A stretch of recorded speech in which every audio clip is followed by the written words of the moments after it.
మీద ఈరోజు పత్రికా సమావేశం పెట్టాలని అనుకున్నాం. దీనికి వచ్చిన ప్రింట్ మరియు ఎలక్ట్రానిక్ మీడియా మిత్రులందరికీ కూడా హృదయపూర్వక ధన్యవాదాలు. వరంగల్ డిక్లరేషన్ పేరుతో రైతులను దగా చేసి, సరూర్ నగర్ డిక్లరేషన్ పేరుతో విద్యార్థులను దగా చేసి, తుక్కుగూడలో తెలంగాణ ప్రజలందరినీ కూడా 6 గ్యారంటీల మత్తుమందు చల్లి వాళ్ళను దగా చేసి, చేవెళ్ళ డిక్లరేషన్ పేరుతో మరి రేవంత్ రెడ్డి ఇప్పుడున్న ఏఐసిసి అధ్యక్షులు మరి మల్లికార్జున ఖర్గే గారు వచ్చి డిక్లేర్ చేసిన చేవెళ్ళ ఎస్సీ ఎస్టీ డిక్లరేషన్ పేరుతో ఇలా గిరిజనులను ఆదివాసీలను వాళ్ళందరినీ కూడా దగా చేస్తున్న వైనాన్ని ఈరోజు తెలంగాణ ప్రజల ముందర పెట్టాల్సిన బాధ్యత బీఆర్ఎస్ పార్టీకి ఉన్నది. మరి మా నాయకులు తెలంగాణ తొలి ముఖ్యమంత్రి, తెలంగాణ ప్రయోజనాలే గుండెలో పెట్టుకొని నిరంతరం జీవించే వ్యక్తి కేసీఆర్ గారు తెలంగాణలో అన్ని వర్గాలను అద్భుతంగా ప్రగతి పదం వైపు నడిపిస్తే, ఇవాళ రేవంత్ రెడ్డి గారు డిక్లరేషన్ల పేరుతో అందరినీ దగా చేసి లేటెస్ట్గా ఆదివాసీలను కూడా దగా చేసే పరిస్థితికి ఇవాళ వచ్చింది.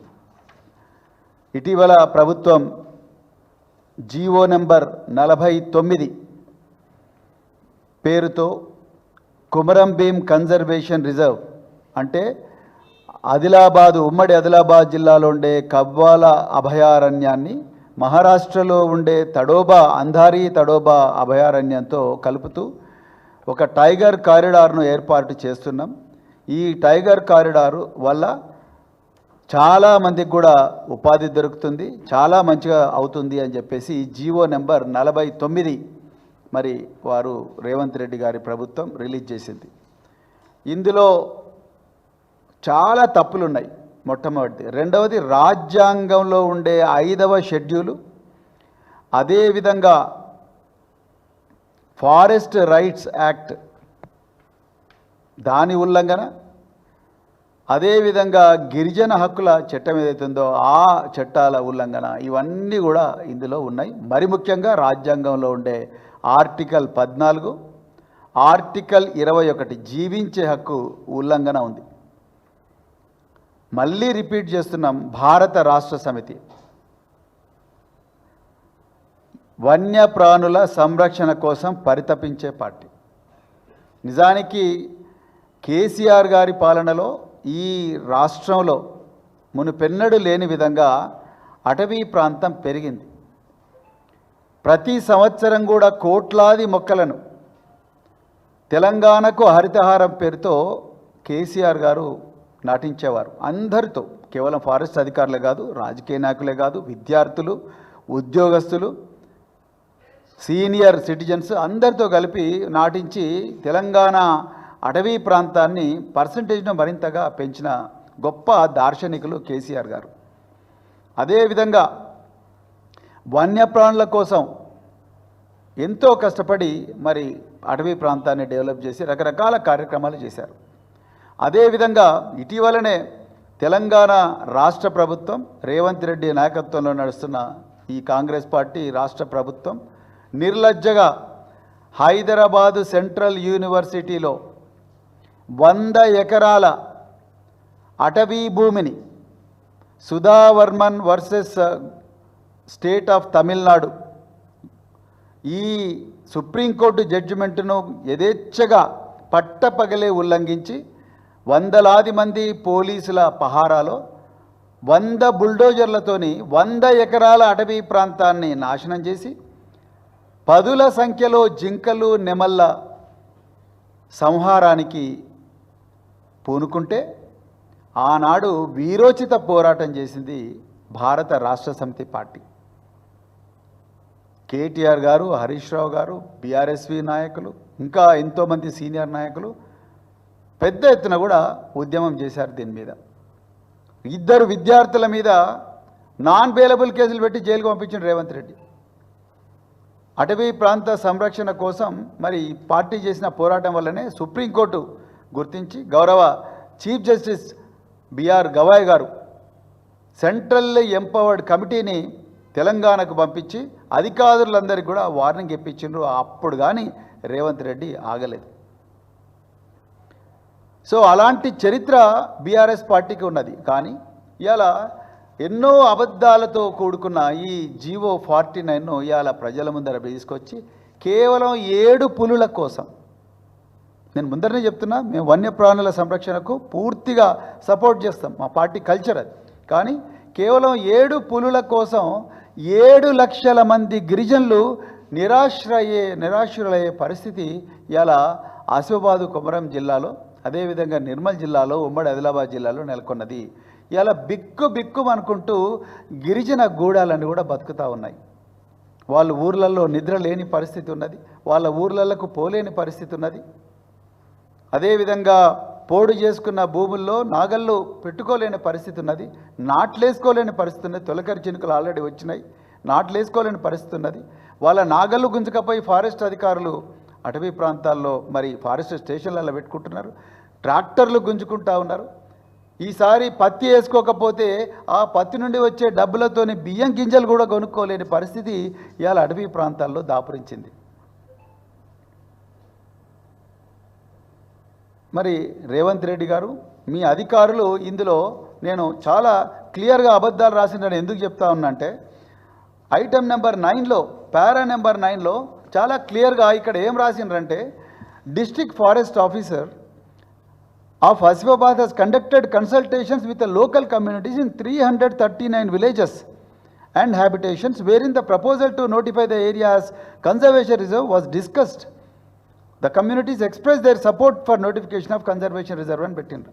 శుద్ధ అబద్ధం. పెద్దలు కోవలక్ష్మి గారు, ఆసిఫాబాద్ ఎమ్మెల్యే గారు, రాజ్గొండ్ సేవా సమితి, ఆదివాసీ తుడుందెబ్బ, మరెన్నో గిరిజన సంఘాలు పోయిన వారం ఆసిఫాబాద్ కలెక్టరేట్ కార్యాలయం ముందు చాలా క్లియర్గా చెప్పిండ్రు. వాళ్ళ ఇళ్లలోకి ఏ ఆఫీసర్ కూడా రాలేదు, వాళ్ళకి ఎవ్వరికి కూడా ఈ విషయాలు చెప్పలేదు.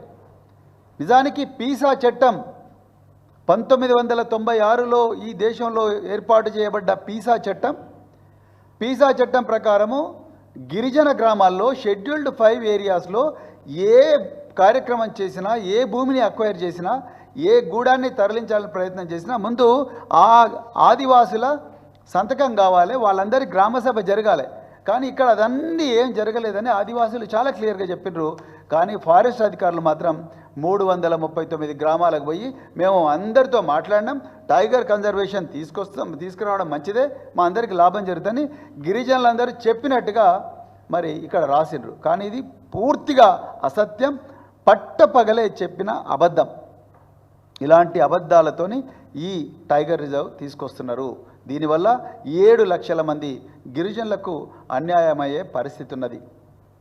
ఒకప్పుడు కేసీఆర్ గారేమో గిరిజనులకు పోడు భూములకు పట్టాలిచ్చి వాళ్లకు రైతు బంధు ఇచ్చి వాళ్ళు పంట వేసుకోవడం కోసం రకరకాల కార్యక్రమాలు మరి చేస్తే ఈరోజు వాళ్ళ నోటికాడ కూడి తీసే పరిస్థితి ఇలా ఉన్నది.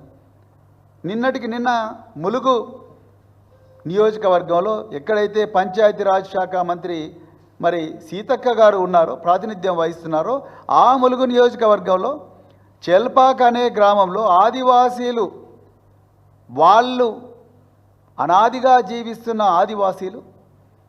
ఆదివాసీలు గుడిసెలు వేసుకుంటే పెద్ద ఎత్తున పోయి గుడిసెలు తీసేస్తే నిన్నగాక మొన్న ఆదివాసీలు తిరగబడ్డారు. అటవీ శాఖ ఏదైతే పంచాయతీరాజ్ శాఖ మంత్రి ఉన్న నియోజకవర్గం, మరి ఒక ఆదివాసీ మహిళ మంత్రిగా ఉన్న నియోజకవర్గంలోనే వాళ్ళ కంట్రోల్లోనే అధికారులు లేకుండా ఆదివాసీల మీద దౌర్జన్యం చేస్తున్నారు. ఆదివాసీలు తిరగబడితే తప్ప వాళ్ళ గుడిసెలు మరి నిలబడిన పరిస్థితి ఇలా ఉన్నది. ఇలా నేను ఎందుకు ఈ మాట అంటున్నానంటే, అనాదిగా ఆదివాసీల మీద దౌర్జన్యమే జరుగుతూ ఉన్నది. ఆనాడు 19వ శతాబ్దంలో కొమరం భీం గారు, బీర్సా ముండా కొమరం భీం గారు ఇదే జల్ జంగల్ జమీన్ అనే హక్కుల కోసమే కొట్లాడినరు. వారిని కూడా రాజ్యం చంపేసింది.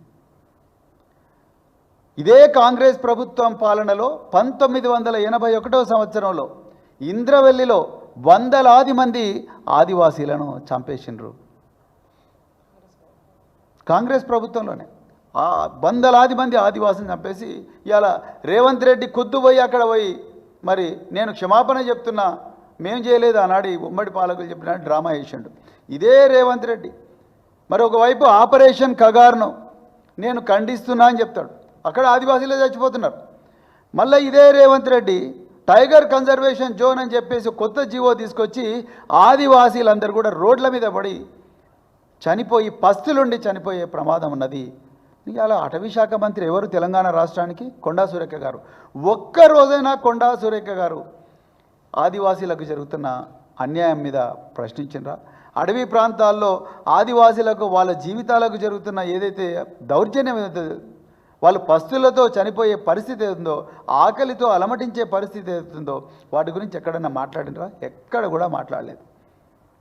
సో మరి ఈ విషయాల మీద మరి ప్రభుత్వం వెంటనే జీవో 49ని ఉపసంహరించుకోవాలి, ఆదివాసీ హక్కులను గౌరవించాలి, రాజ్యాంగాన్ని గౌరవించాలి, షెడ్యూల్ 5ను గౌరవించాలి, పీస్ యాక్ట్ను గౌరవించాలని చెప్పేసి మరి డిమాండ్ చేస్తూ ఇప్పుడు గౌరవ ఆసిఫాబాద్ ఎమ్మెల్యే గారు కోవలక్ష్మి గారిని మరి మిగతా